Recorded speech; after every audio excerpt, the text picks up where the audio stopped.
Welcome back to On Right Podcast here. You have Elijah alongside Grant. We have a special guest this time. We have James, returning guest, one of our first guests, I should say. Here to back talk some Michigan football. Going to touch on Lions football and just see where else, the conversation takes us, in the middle of some great football, a couple of weeks. Mm-hmm. And, I know that I'm riding high coming off a couple of Michigan dominant victories. I'm going to throw it over to you guys. We're heading into Big Ten play, playing Maryland. Just kind of what are your thoughts on, JJ playing a real Big Ten team, a real team for the first time, and what you expect from the squad. You go ahead, James. All right. Well, I'll just say, they're looking about as we expected or hoped to, that they would be coming off those three pretty easy non-conference games, but they kind of get to ease into the Big Ten schedule a little bit with Maryland. I think there's, as usual, everybody's hyping up Maryland and to his brother and all this stuff, but Maryland is currently, I think it's about 108th in the country against the pass, and that's against Buffalo, Charlotte, and SMU. So it's not like those are offenses anywhere near Michigan and JJ McCarthy. So yeah. I expect them to let JJ sling it a little bit more. They have so many wide receivers, they really need to start getting them a little bit more involved. Andrew Anthony get some touches. I think we'll see him do that. And then, I mean, honestly, every time Corum Edwards touch the ball, they very well could score. Maryland's just that poor on defense. So, yeah, I could see, Michigan put up some big numbers. But I'm really looking forward to seeing JJ let loose a little bit. Yeah. Yeah, no, I agree with all those points, James. And I mean, I'm really excited just to see what JJ's got. I mean, that's actually the first note that I wrote down as far as talking about this week. So, this is his second full week of, being the starter, taking snaps with the ones, so I'm assuming at this point he's like more than comfortable. You both, you hit on the head too, just saying like, start off with the Big Ten Conference, a little bit of a lighter opponent, still taking them seriously, but just understanding, the level of talent that Maryland has compared to what Michigan has. This is, going to be a lighter start compared to some other teams in the Big Ten. But my hope is that, we still show the dominance, right? Like we're already favored by more than 2 touchdowns. I'd like to see, the defense continue to just smother teams like they've been doing the last few weeks. I've heard that Maryland has some solid wide receivers. So I'm just hoping that we're taking them seriously and, we're game planning to do what we can to, stay on them and, just making sure, the defense and the pass rush, does what they need to do. And yeah, I mean, even overall, just with JJ, really, really looking to see, if this is going to be one of the opportunities to really light things up and make a statement. So yeah, I'm a Lion. Like I said, it's one of those, those teams where we should handle business, and I expect us to handle business, but I want business handled like I want it to be a very like a statement game, like coming out, not playing around, not letting, Maryland hang around, just coming in, getting all the starters out before anybody gets hurt or anything, and just, moving on to the next week. So that's how I'm looking at it. Yeah, no. So first things first, I didn't realize they were that bad in the past. So just looking at the box score, they've looked like they've dominated some games. SMU, probably a bit too close. I think it was like a 1 touchdown game, but so that's very surprising. And it's kind of interesting always playing Maryland. Like you said, they do always typically kind of hype them up. They're one of those interesting teams where they could sneak up and get you any given year, but typically they do kind of fall short. A couple of notes I made from the game. It is good just to see a guy be able to make the throws and hitting receivers coming off their breaks on time, right ball placement. He looks like a guy that can go out and win you a Big Ten championship, go out and win you the type of games that we're looking to win. Yeah. And so that's first things first. It is great to see. I do want to see them like you guys both said, and I'm just reiterating, just unleash him a little more. Come out and try to make a statement, like you're saying. Obviously go get the game and win the game, but why not try to do some style points? Why not try to get these players involved? You use Anthony. He's a great player, fast. Find ways to get the ball in their hands. That's what teams that win championships do, is they're finding ways to get these X factor players the ball on, running packages for him, Mhm. reverses, whatever it takes to get him the ball. I wouldn't mind. He showed me last year in very limited time just that he could blow the top off the defense, and I'm looking forward to that. I understand we also do have Ronnie Bell. We're looking to feed Eric All, but if we pass more than like 13 times in a game, we can get all of these guys involved. Yeah. So I think maybe we should try to do that. I also understand if Blake Corum has 12 carries, 5 touchdowns, that's like a 42% touchdown rate. So Yeah. I also get just pounding the rock to a certain degree, but I want to see go out and get JJ some confidence versus a Big Ten team and just kind of put your foot down. That's really what I'm looking for. And just a side note, a little bit, you got to kind of give a little bit of positive or negative comments as well. But I think there's a few times, one in particular, where JJ probably should have handed it off and he kept it on the read option. I think Mhm. that play works so well because Cade was never keeping it.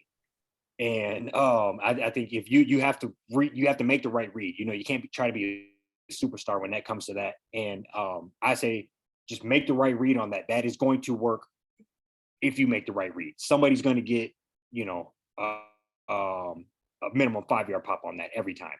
So I Yeah. don't want him to get too happy on keeping that because it might be the occasion where you're only keeping that 1 or 2 times a game, but it's for the 20, 30-yard gashes.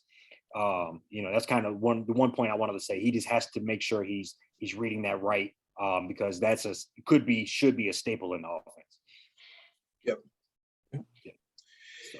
Yeah, no, I agree with that. A lot of what you're saying. I mean, I feel like this is also a good opportunity to kind of, find and figure out what our identity is going to be as an offense. I think, last year it was power running game. Blake Corum got hurt, so it was really Haskins that kind of took over from there to kind of just carry us through the rest of the season. But now, I mean, you just said it. We got all these receivers, probably got like 5 or 6 receivers that it's deep room overall. Some guys that, could get some good run.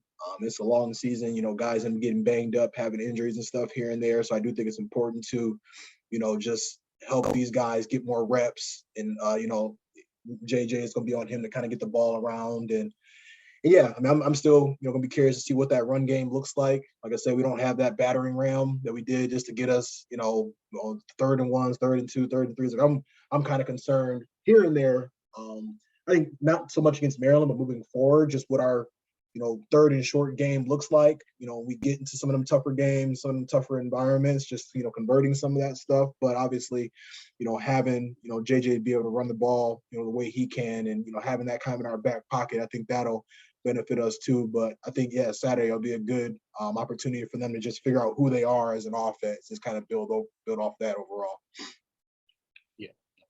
Yeah, I'm with that. And to touch on Maryland a little bit more, I know we're trying not to just look past them and everything because, you got Iowa next week. So it'd be easy just to try and be looking forward. But really, when you look at a team and you think about, well, okay, could they pull off an upset? Could they do this? Could they do that? You tend to see the teams that are really well coached, don't make mistakes. Mm-hmm. They don't shoot themselves in the foot. And when you go into Ann Arbor, that's pretty much the game you have to play in order to pull off an upset, especially against the type of team Michigan has right now. Yeah. But we look at previous games to start this year. I think it was their last game. They had like 15 penalties for 140 yards. If they have even half that against Michigan, they're losing 40. Because those penalties not only kill their drives potentially, they keep some of Michigan's drives alive, depending on what kind of penalties they are, who knows. But so if they need to get that number to 1, mm-hmm. and I'll do it because they've had 8 and 9 in their other couple games. So I think they're looking at a similar number, and it's just going to be one of those things where they get behind the chains a lot. Yeah. And his brother ends up, having to do too much, throws a pick or two, they fumble here and there. It's kind of similar. I think it's going to be set up similar to how last year's game was. Everybody thought Michigan was going to be looking ahead to, I think they played Ohio State that following week or whatever it was. They're going to look ahead to Maryland, look out. Right now, they're they have Iowa next week. They're going to be looking ahead against Maryland, look out. When in reality is Michigan's heard for the last 3 weeks that they haven't played anybody. So they're all sitting in that room tired of hearing that. and I think the coaches are too, because it's not their responsibility to schedule games. And let's not. I don't really want to dive into the soft scheduling because we're all looking forward to that Alabama Austin PA match in November. But anyway, that's just kind of when you look at Maryland. That's kind of the way I'm looking at this game. Is that yeah, they'll probably score some, Yeah. but that expected, like that's going to happen. But I don't see them stopping Michigan at all. So that's just kind of my take on it. So Okay. Yeah, I agree with all that. I had a quick question for you. I mean, me and Eli talked about the defense quite a bit the last few weeks, and just that seems to be the spot to have the most question marks. But we've also noticed that it's been more of like a domination by associate. Like everybody. I mean, I feel like they have a lot of depth on the defense. Everybody's contributing. I could see us kind of being one of them teams to have 2-3 DNs with 7-8 sacks. You know what I'm saying? Just more of like a team effort rather than like two top dogs. I mean, what have you kind of noticed, just what you've seen over the past 2 weeks, just from that side of the ball?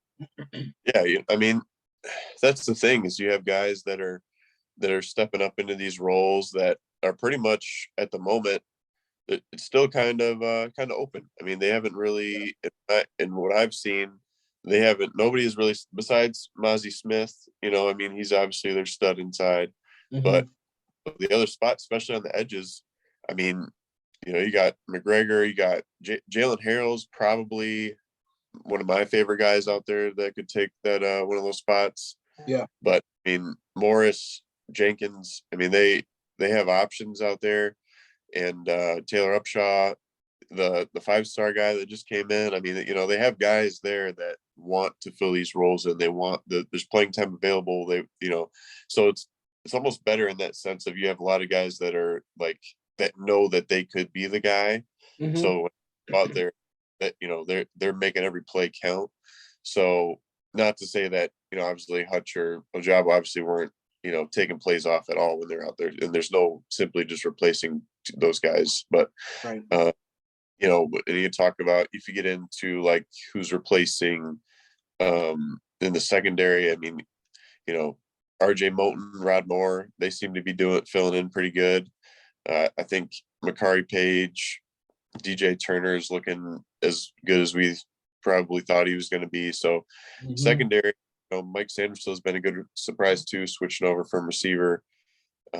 So I think really you just have a lot of guys that are really trying to find their role, and the coaches are putting them in positions where they're trying to see where can these guys be trusted moving into Big Ten play in these bigger games. So yeah, we'll definitely see like where the depth chart really falls when they go to Iowa. We'll see who travels, who is getting the most of the tick in that. So, but really, those are a lot of the names that I, just throwing out there that I've been noticing and impressed with so far. So, yeah, no, I agree. And I think the one thing I like about I know even losing Dax Hill just in that secondary, what I like though, and even noticed last year is like guys still found ways to like play. You know what I mean? Like Dax was a first rounder, but like that just showed. But you saw guys like Moulton, still finding a way to come in and make a contribution. Rod Moore, still played quite a bit and still played really well. So just knowing that those guys, they were playing quite a bit last year, they're back this year, they understand, big games, and, they played in a lot of big games and such. So that gives me a little bit more of peace of mind. And obviously having DJ Turner too. I mean, that's a third of the field that should be shut down pretty much all, at all times during the game. Jamon Green, he's been somebody that I've heard is, pretty much cemented himself as that second corner. Will Johnson, freshman, I saw that he's doing pretty well just with the time that he's coming in and playing quite a bit. I mean, I heard quite a bit more about him on the last few weeks, just even before he came in, about how good he could be. So, yeah, I think we're just gonna have to hang our hats on depth on defense and just experience and just try to kind of find ways to make up that production. And not that the goal is just to make up the production of like Hutch and Ojabo from last year, but like who's going to kind of be the ones to fill that void, to kind of be able to help with that, like not trying to maybe it might be 3 or 4 guys instead of being 2 guys just coming. So we'll see how that looks as far as playing time and such. Like you said, I think we'll have a better idea of that once we do go to Iowa, when they start to kind of round out those the depth chart and just rotations and such. Yeah, no, and I'm not gonna harp on that too much, but I agree. I think obviously we would all much rather have Hutchinson on the squad for another year if that was possible. But I do think there is something in not being able to tee off on one guy or not being able to know who the guy is, where every time he's out on the field, this is what happens. I do think there's something to, by committee and having 4 or 5 guys who are all very good versus one guy who's, it's the first, second overall pick. I think there is something to that. And like you guys said, more or less steel sharpens steel. If they're out there, they're fighting and battling, staying fresh. Also on top of that, if you're only out there, you have to make the most of this play. And I have fresh legs versus if I'm out here taking, 85% of the snaps. So I do think there could be some advantages in that as well, assuming that all these guys still play to the same level once we get in, or similar levels once we get into, the thick of the schedule. But, overall, defense is something I'm almost never worried about. We find a way to stay tooled and pretty good.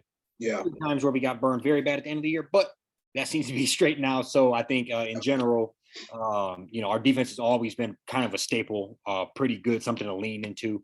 And so I think that's much of the same this time around. I agree there. So sorry, Jay-Z, anything you want to say? No. Basically second year in the system too. I mean, I know, they lose their coordinator, but they bring in a guy who's from that same tree, runs the same system with just a couple tweaks to it. So, a lot of these guys it's their second year in the system now, so they feeling pretty comfortable. But guys like Junior Colson, I can see him, having a pretty huge year. I think, that's one guy that I think we're going to find that really comes to his own, and really, especially when we get into Big Ten play, when you need good linebacker play. I think he's a name we're going to be hearing quite a bit about. So yeah, I agree with that.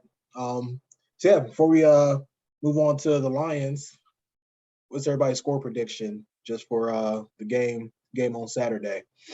You want me to go first, Eli? I can jump out the window. No, I'm gonna go a little 42-17. Okay. Yeah, that's pretty close to mine. I got 45-21.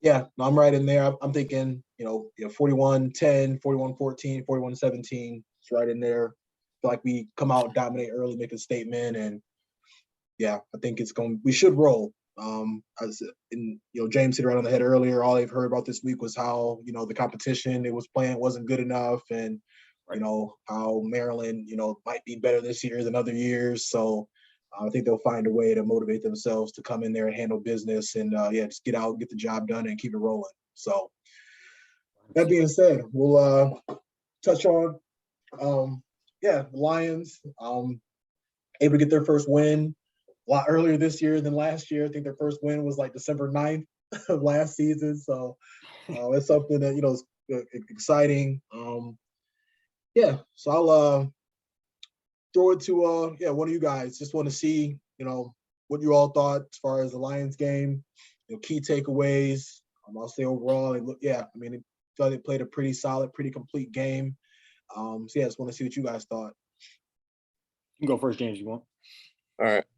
Yeah, I mean, you just get the feeling now watching them that there's guys out there that are really buying into like what's being sold to them now, like with the culture change. Like you can tell they're going out there and they're really they're putting a professional effort out there. Where in the past years with the Lions, you always kind of question that, like, are these guys like are they really trying? Like sometimes, like what the heck's going on out there? Like now you have guys that are, obviously you got Hutch, you got DeAndre Swift on offense. Like you have these guys that you're trying to build around, but you have other guys like I know Rodrigo's a big name that's getting thrown around. I mean, the 6th round pick out of Oklahoma State, like that's a gem in itself. I mean, he should have been probably a 2nd round pick coming off one of the best defenses in the country and being the best player on that team.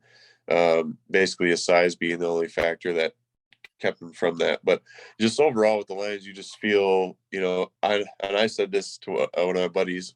I almost wish they would have played Washington week 1 because I think they would have still beaten them week 1. They would have built some confidence, and then it would have been really more interesting to see them come out week 2 against Philly because they kind of seemed shell shocked a little bit. They got down. I think they were down by like 14 or 17 or something like that, pretty like fairly quickly. I think they jumped out 7-0, but then after that it kind of snowballed on them. And then obviously at the end they made it close, but it just kind of seemed like they were just a few plays here and there that just really hurt them against Philly. And I think if they would have played in week 2, it would have been a little bit more interesting. But maybe a different story. Maybe they still lose, but just made them looked a little bit more cleaner if they played week 2. But definitely exciting. It'll be good when their O-line can all be healthy and play together. Same with the secondary. It seems like they're banged up right now. I think somebody's coming back this week. I thought I saw Campbell say, but yeah, I mean it's early and you don't want to get overconfident, but they're giving us some hope, giving us some good stuff to watch, I think. So Great. Yeah. Yeah. You want me to have one? Go ahead, E. Yeah, no. So I do think it's an interesting concept, the playing the games around, if that would make a difference. I do think that's kind of interesting idea to throw around. Because obviously confidence is a major component, especially when you're going into competition and all that good stuff. So yeah, coming off a victory like this, I could see that having a big impact. But overall, I think shell shock was a good word for Philly. I think they came out the gate swinging. I think Hurts was a little quicker than they thought. The defense that they had for him they realized didn't work out the gate. And then once you kind of get behind the 8 ball in that way, it takes a lot to even fight back and get back into it. So that kind of wraps up week 1. But going into week 2, I think the stadium was loud, crowd was into it. They had a lot of momentum, a lot of emotion going around. And I think if they can win some games, that home crowd is going to stay with them. And that's going to be a major component. I think there's at least one time where they got they were unable to get the snap off due to the crowd. Little things like that very early in the game, like you said, in the Maryland situation, it just kind of keeps you ahead of the chains or sets them back a little bit in whatever way. So I think those are things that you're going to have to lean into when you're in the kind of rebuilding process. And, getting Rodriguez in the 6th round, those are the type of things you need to do a lot to be able to kind of rebuild a roster quickly. We're going to need another one of those. We're going to need, probably every year, really. That's what the good teams do. They find a way to get these guys diamonds in the rough, maybe too small, maybe a bit slow, whatever the case is, and work them into the system. So if these are all things that I do feel pretty good with Brian Holmes about.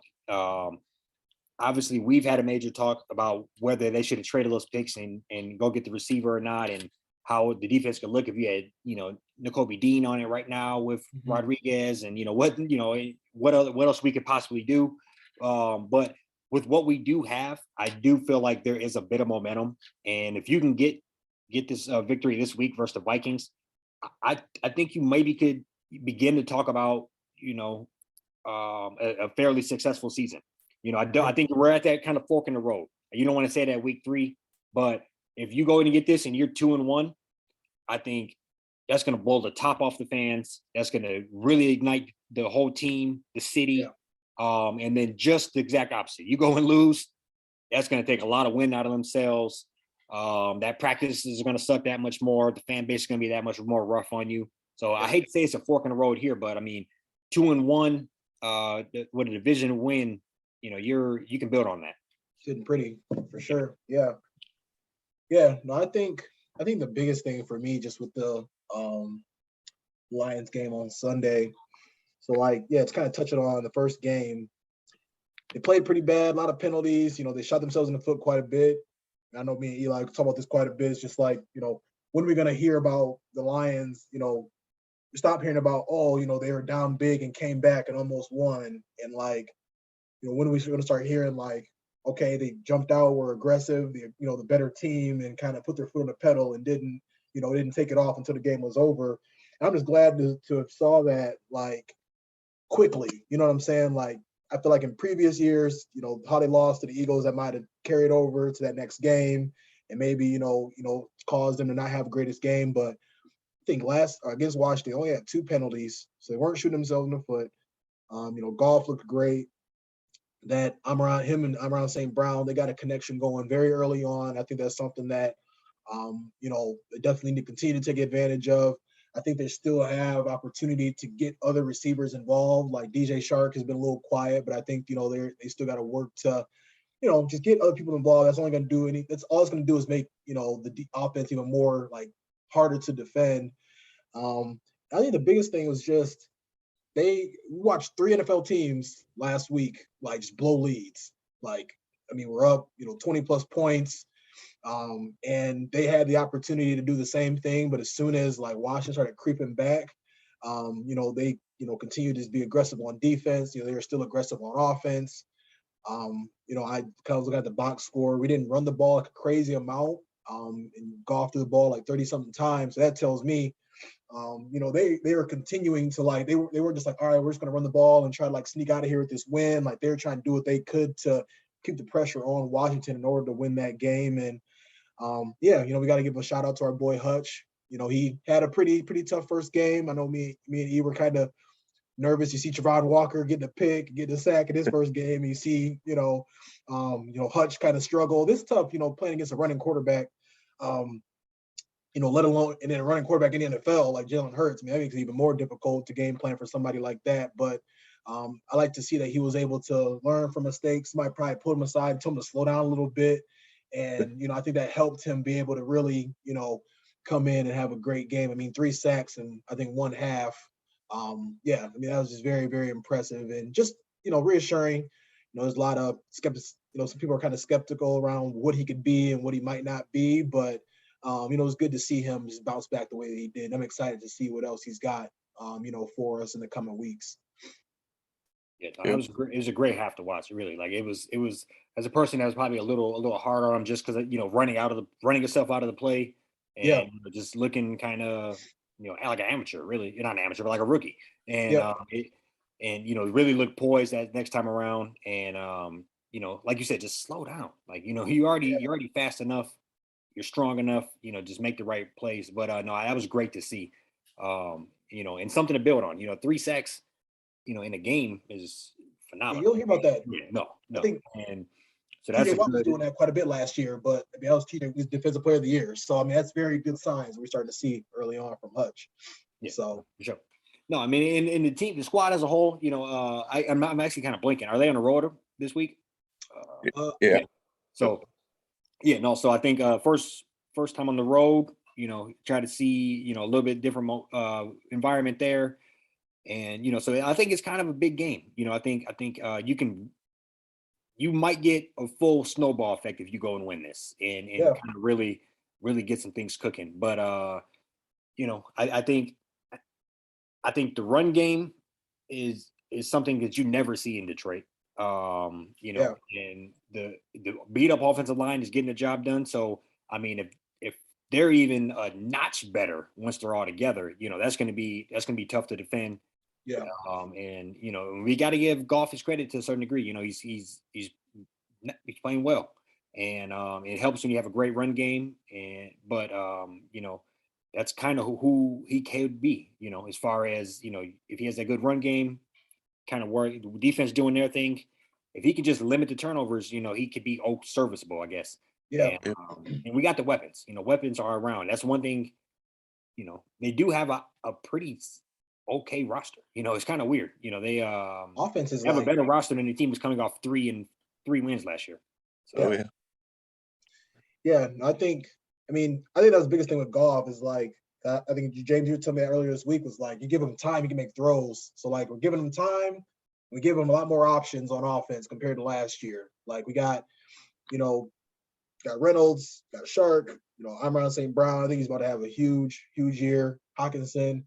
I think the hope is, obviously the hope is going to be that everybody just stays healthy and just, we can keep it rolling. And, Yeah, I think this game will be tough. Just got embarrassed on Monday Night Football. Kirk Cousins, all he heard about was how bad he is in prime time. He gets to unfortunately get back into his favorite 1 o'clock slot, and just be a little bit comfortable now. I'm sure he's going to plan on having a pretty big game. I mean, we're going to have to definitely figure out something for Justin Jefferson. All I can think about that Eagles and Vikings game is how we should have had Slay. Like, we should still have Slay to this day. That's all I can think about watching that game and watching him dominate his matchup like that. So I hope they do have a good game plan in order to keep him contained. But Minnesota's going to come out firing. But I agree. I mean, if you can steal, a dub, like this early on in the season, I think that'll do numbers for their confidence. I've said it a few times too. The schedule just looks favorable. NFL's a long season, a lot of injuries going to come up. We're already talking about how we might end up playing the Cowboys without Dak. There's just different things that are kind of unfolding already to where I'm like, okay, like they gotta, hopefully they can take this momentum, keep it rolling, and steal a couple wins earlier on in the season to make things easier for them later on in the year. Agreed. And just to pile on that real quick, and same thing with us. Get to steal these wins while you're healthy. You're going to get injured too. Somebody's going to go down. Somebody, and to steal a division win on the road early on in September, that's what you'll need if you're. That's the difference between being 6-11 or whatever, and possibly being 8-9 or 9-8, whatever that case may be. You got to steal a couple early ones here, and I still am not a full believer. I don't want to act like I'm giving them too much believer, but I do think I've seen what it could look like. Is I guess I would say I've seen a perfect scenario for them, and that did give me some hope. So yeah, no, 100%, and it's just kind of interesting, man. In general, Detroit's there was that moment in the Washington game where they came out, started scoring, and there was that that point where you're just like, oh, okay, is this going to be? Here we go. Is this going to be where the start? Are they about to go out, go 3 and out, and then give Washington the ball and let put an entire defense out there and let them march down again and score? Like, is this going to be it? And just when you thought that was going to be the case, they made plays on offense, or somebody came out on defense. They made something happen and just kind of ended up putting the game away. As for me, when I'm looking at this game coming up, I mean, you might have caught Minnesota at a good time on a short week. They got a shorter prep week. Guys just got done playing a game. You don't know who's going to be dinged up, who may not be able to go. So kind of like we were getting at Eli, it's just like, if you go to Minnesota, you get a win there. You got Seattle coming into town after that. That should be a win by any measure. Yeah. You got to go to New England the week after that.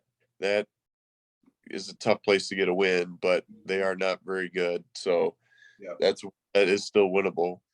You got at Dallas after that, after a bye week, excuse me. And then, so if Dak's still gone, that is also a winnable game, So then, at that point, it's who knows after that. I mean, you got Miami, then Green Bay, and then, but we'll get too ahead of ourselves getting into November. But I mean, it's a very true statement to say that this week 3 game is actually could be a pretty big deal in the long run.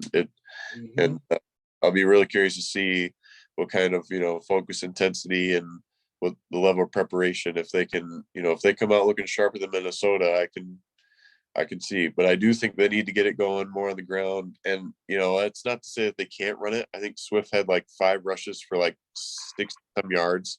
Yeah. So it's not like they can't run it. I think it's just they were going with what was working.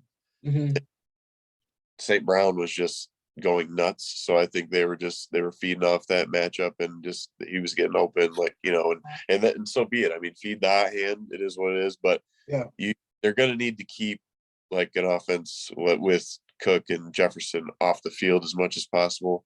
You don't want to get in a shootout with that. I mean, I can say you're talk negative about Kirk Cousins till blue in the face, but with weapons like that, you don't want to get in a shootout with them. So they are going to need to control the clock a little bit. We do, and I'll give some pride. You guys watched Hard Knocks, obviously, and I'm a big Deuce Staley fan. I think there's anybody that's going to get every last bit of talent out of DeAndre Swift, it's going to be Deuce Staley. And you can just tell when he talks about it, he just cares so much. And he can just, he knows that there's a lot in Swift that, he still has a lot to give. So I think that is a beautiful deal there. So I would expect him to get some extra touches against Minnesota to really try and ground and pound a little bit. Try not to rely too much on Goff making some huge throws. Yeah. Don't put it in. Obviously, if they get down early, that's a different story. But I think if they can come out, get us a lead, just be able to hold on to the ball, just hang around as long as they can. You may see a little bit more desperation out of Minnesota, and that's when they can make mistakes. So, yep. It'd be really interesting. And like you guys pointed out, it is not too crazy to say this week 3 game could be pretty big for their season outlook. So, yeah. I agree with that, I think about Swift stats is I think he had like a 50-yard rush somewhere in there as well. Something crazy. He had like 4 carries for 6 yards after that. But right. yeah. And I think we had a reverse for like 60 yards too. So I think that's odd. Yeah. They ran the ball, but like in a weird way. It's kind of I was telling James, I was telling him a couple weeks back, not to get too ahead of myself, but St. Brown, they had him in the backfield last year. I mean, I think we're looking at a Deebo Samuel type cat that can. You just give him the ball in different places and move him around and just get him open. Because like I said, that the chemistry is already there with him and Goff, so you can try to move him around a little bit more and get him in the backfield a little bit. I think we got some on our hands for sure. Like that's, St. Brown is.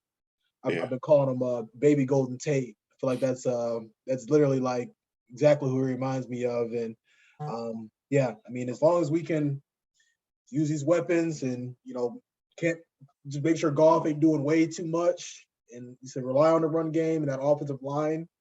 I think we're sitting pretty. We're looking a lot better than we were last year at this time. So that's all you can really ask for is progress. And I'll give it to Dan Campbell. I'm not his biggest fan. I feel like we already had the coach in the building, to kind of get us where we're going to go in Caldwell. But they made adjustments last week. Came out. You rarely see a Lions team with no penalties. So that was something I was very, very surprised, very happy about. So we'll just see what happens from here on out. We got a good opportunity to make some noise though. Yeah. Go ahead. Eli. I was just saying, my one last point I was going to have is, and you said, as far as not doing too much, I would put some of that on the coaching staff as well. You don't got to be, the smartest coach in the room, for lack of a better term, as far as onside kicks and 2-point conversions early on and going for fourth when you ain't got no business. Don't outcoach yourself in the game. And and I think we've seen a little bit of that maybe possibly week 1. That's one last little point I will say. But I do feel good though. Oddly enough. Yeah.